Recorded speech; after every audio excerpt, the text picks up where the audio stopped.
Christ's perfect obedience can be ours. February 8th.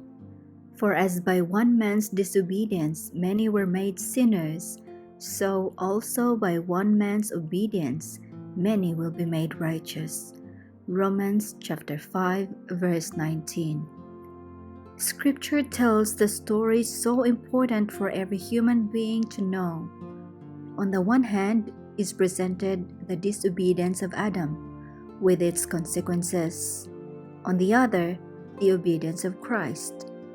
The Garden of Eden was disgraced by Adam's disobedience, but as by that one transgression many were made sinners, so by the obedience of one many are made righteous.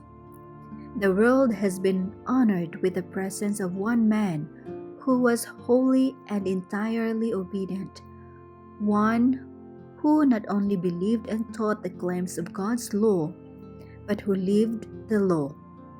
His whole life was a representation of its holy principles. His obedience was manifested in the awful agony he endured in the Garden of Gethsemane, and through his suffering he has brought pardon to the disobedient. When Christ gave to his disciples the conditions of salvation, he said, "If any man will come after me, let him deny himself and take up his cross and follow me." Self-denial and crosses lie directly in the path of every soul who will follow Jesus. Our advance heavenward will be opposed at every step, for Satan will come in many ways to mislead, to deceive, and to clothe sin with the appearance of good.